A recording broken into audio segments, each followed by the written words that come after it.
Welcome to the New York Angels edition of the Angel Nest, where real angel investors and entrepreneurs partner to build great new businesses. I'm David Hemingway. I'm a 5-time founder and a member of the New York Angels, where we fund and mentor great young companies. Today, we talk about sports betting, which has turned into a lucrative business in just a few years. But with all that money literally on the line, someone needs to make sure the wagers are monitored for integrity and fair play. Scott Sadin and his team at IC360 provide integrity monitoring and compliance support for some of the biggest names in sports, like the NFL, NHL, Major League Baseball, PGA Tour. Wow, talk about an impressive list. They've grown the business to more than $10 million in annual revenue, and early on even landed a strategic investment from Las Vegas Sands. We'll also talk today to New York Angel member Doug Pearson about plug and play, which is a way that founders are using to scale their pitch and talk to hundreds of investors at once. And then we'll speak about tariffs and how they're affecting startups with New York Angel member Bruce Kaminstein. Now to IC360, which I'm happy to say was financed by a seed investment round from the New York Angels. It's a pleasure to welcome Scott today, along with New York Angel member and general sports expert Jeff Seltzer, who led the round and helped get everything started. He's been part of the board at IC360 and worked closely with the founders to build the business. Thank you both for being here today. Glad to be here. Thank you, David. Thank you, David. Scott, tell us how IC360 works and how you've grown the business from scratch to more than $10 million in revenue. That's just incredible. I appreciate the kind words, David, and obviously the support from the New York Angels. It's been a grind, no question about it. But it's been, obviously one of the more rewarding experiences in my life thus far. And I think the primary driver of both the success that we've had, as well as the fact that it's been such a rewarding experience, is just the deep-rooted relationships we've developed. And we made a very, very conscious choice when we started out to really nurture those relationships, because we recognized that the sports betting ecosystem in the regulated market is quite complicated, it's quite nuanced, and there's a lot of different stakeholders who don't always have the same exact interests in every single aspect. And so for us, it was a matter of ensuring that the relationships we generated across sports properties, sportsbook operators, regulators were affording us opportunities to solve some of those really nuanced and complex problems that were pretty consistently popping up for them. So tell us how it works. How does a platform even monitor all those sports gambling that's happening? Sure. So yeah, we really started out focusing on one specific product, and that was, as you mentioned, integrity monitoring. So we were looking for really kind of any abnormality across the sports wagering ecosystem that could be indicative of some type of foul play. So examples like match fixing, game manipulation, the misuse of insider information, prohibited betting, etc. From the very beginning, we recognized that we needed to take an art plus science approach. And so from a technology and product perspective, our goal was to take as much data in as we possibly could. So that spans referee data, that spans information data around injuries and availability, that spans odds and market information. It covers account level wager detail that we receive from some of our sportsbook operators. And so we were hyper focused on ingesting and collecting and aggregating as much data as we possibly could from myriad different sources. On the art side, we surrounded ourselves with domain experts, with boots on the ground, analysts from different walks of life that all knew sports betting in and out. And our whole goal was to be looking for correlated anomalies. So not just the point spread moved 1 or 2 points, or there was a $100,000 wager on one particular market, but instead we were looking for abnormalities across multiple buckets. So maybe a referee who consistently calls games that go over the wagering total 60 to 70% of the time. And for 5 straight games, he called a game that goes under the wagering total. And we saw a correlated anomaly with increased handle on the under in those 5 games in which he officiates. That's the type of anomaly that we would then send out to both sportsbook operators as well as sports properties that are implicated or involved. I want to ask Jeff Seltzer, who is known at the New York Angels as an avid sports fan, and he's involved in most of our sports investments.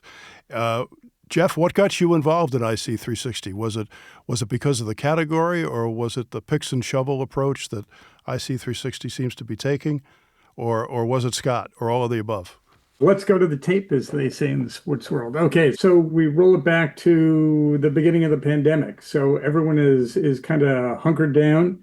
My son Ian, who looks at sports and media deals with me, he was bunkered here at the beach. And we know Wayne Kimmel very well, runs 76 Capital. He led the seed round for IC360, and he was having a showcase for his companies as a way to get the word out as everyone was kind of sheltering in place. So Ian and I joined the Zoom, and one of the companies that presented was what was called U.S. Integrity at the time. And Scott was on, and they went through their stuff, and we're listening, we're saying this is really interesting.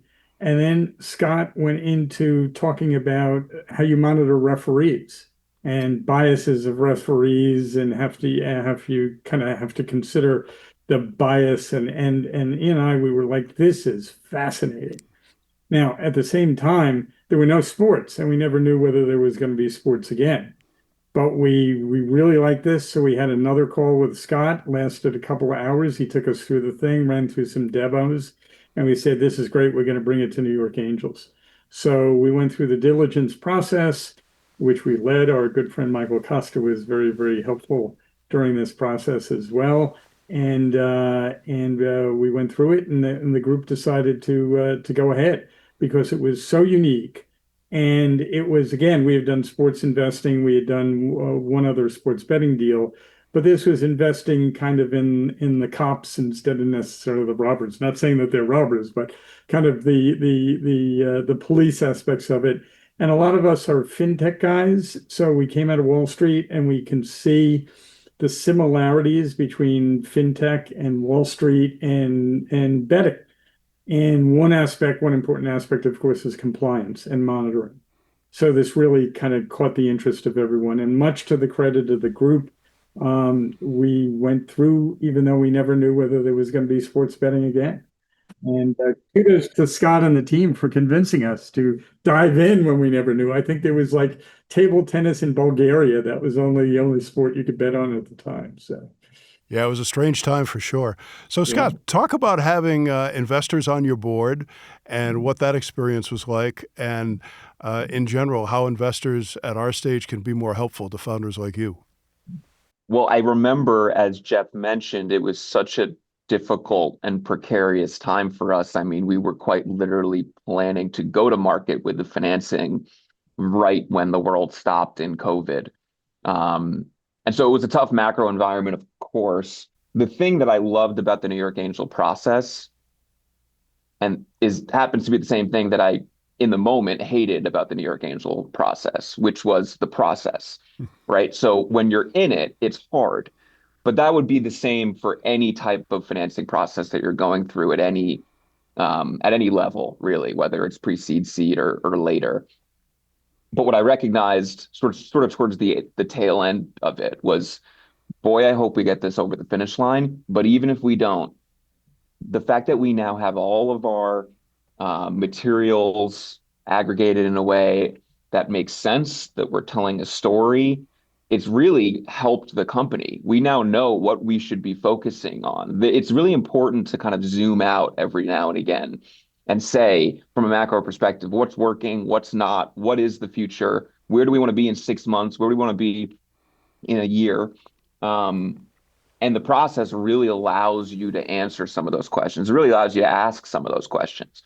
So again, taking me back to sort of the initial part of the answer, the process itself is rewarding.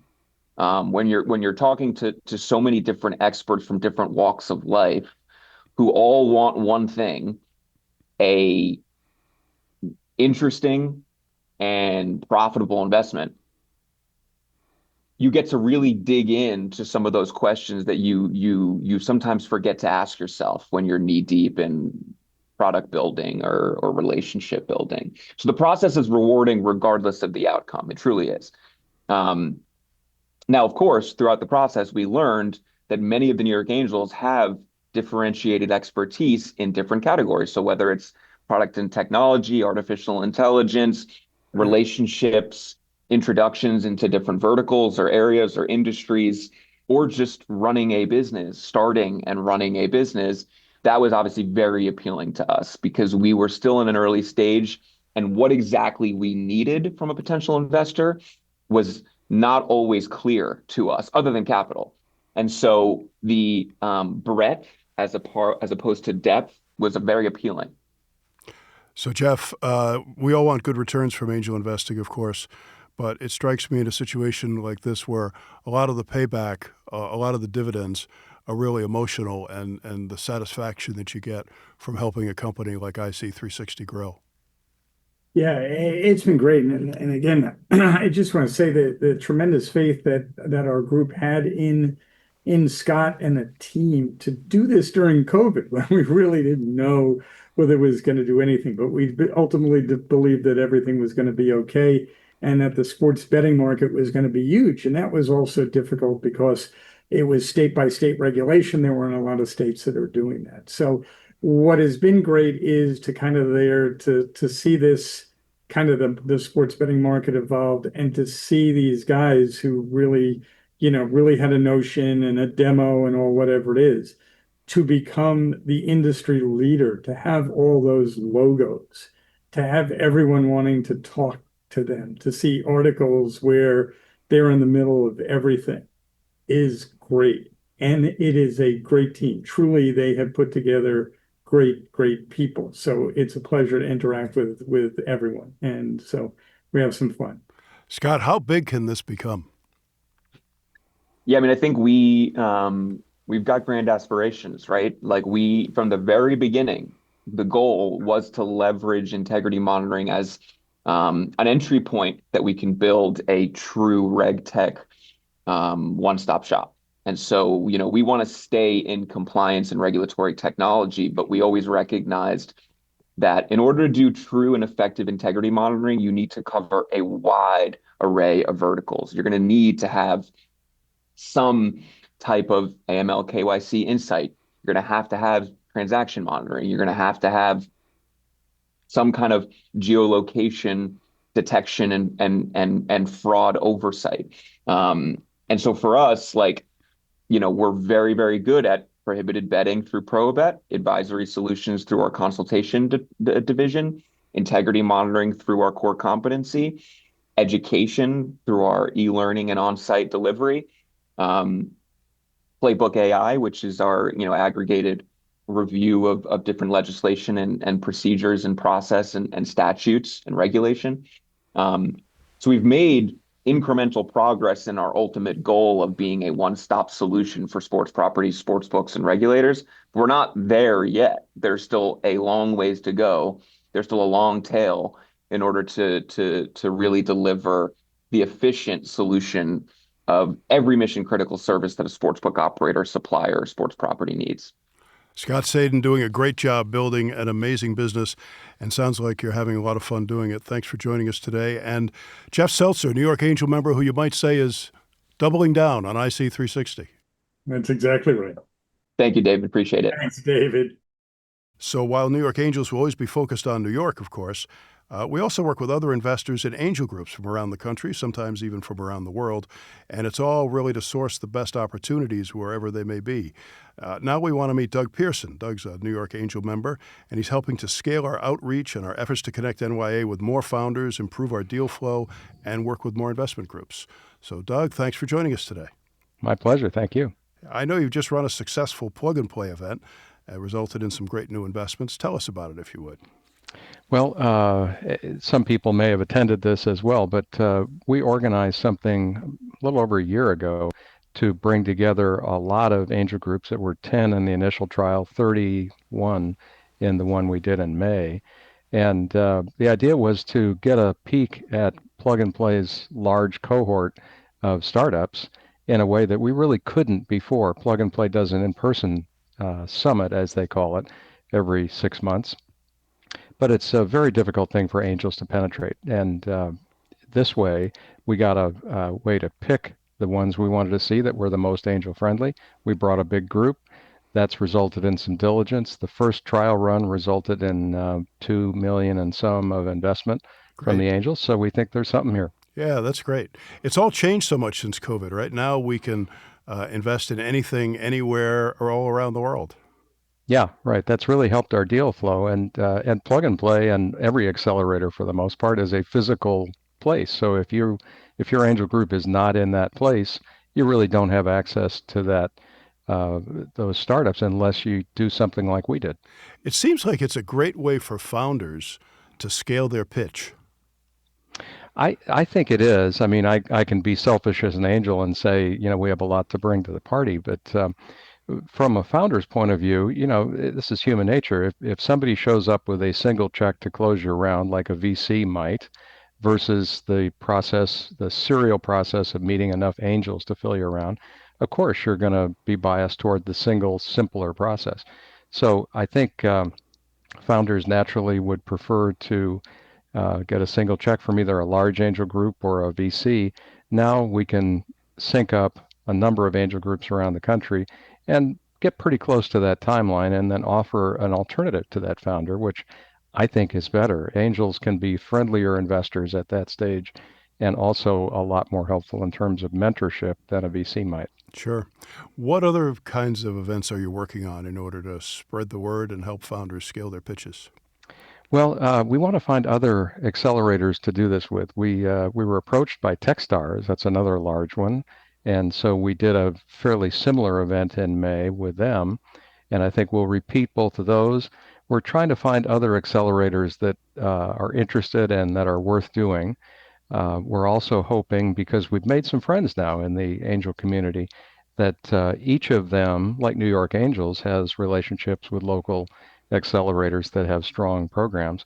Each of them might help us create a program. Maybe it's a little smaller scale, but every bit as high quality startups that we could all look at and see things that we would never see. Doug Pearson, thanks so much for what you're doing for us today and every day in terms of finding more deals and bringing us together with more angels. It seems like it just benefits the entire community. Thank you for inviting me. This was a pleasure, and I hope it helps. All right. Speak to you soon. Thanks, Doug. Now, tariffs are in the news, of course. We think of them as affecting big companies like Walmart, Target, and GM. But New York Angel member Bruce Kaminstein, who has a background in household consumer products, says that's not true. He's an early investor in Fuego, which claims to have the world's best dance sneakers. And Bruce says that tariffs, even the threat of tariffs, is bad for business, even if you're a startup. Thanks for joining us, Bruce. Thank you, David, for having me. So the first thought is, can't companies just pass on the cost? Yeah, you can do that. It's difficult. Every product has sensitivity in retail, so it's not just so easy to increase price. But that's what companies are doing now. They have to.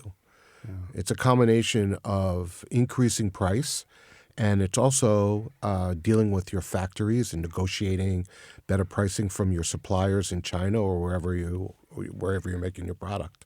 How difficult is it for small companies in terms of cash flow? It's very difficult because, first of all, the tariff is paid when the container arrives at the port. So this presents a real cash flow problem. And by the way, the tariffs increased 30, 50% depending upon the product, and this has happened overnight. So if you have a cash flow projection that's based over a year, it's out the window because you all of a sudden have to pay 50% increase of your cost of goods sold overnight. I had a retailer told me that they had $20 million worth of merchandise floating on the ocean and no idea what the tariff was going to be when it arrives. The bigger problem, even worse than the increase, right, might be the uncertainty. It's a big problem because how do you produce an income statement? How do you know what your profit's going to be at the end of the year, or if there is a profit? I mean, how do you project what your costs are going to be? And a lot of these companies, if you're selling to retailers, you have to cost out products for January, February, March for spring season. And how do you know what your costs are? So you have to estimate it. You really wonder what it's costing the economy in terms of maybe businesses that are planning on expansions, but they can't get firm quotes for construction. I mean, it just goes right down the line, and it's easier in those situations, especially for the startups that you and I deal with. It's easier for them just not to expand, but that's bad for everybody. Yeah, and the unpredictable nature is really, really hurting these small businesses because, they don't have the wherewithal of large companies. They don't have huge staff.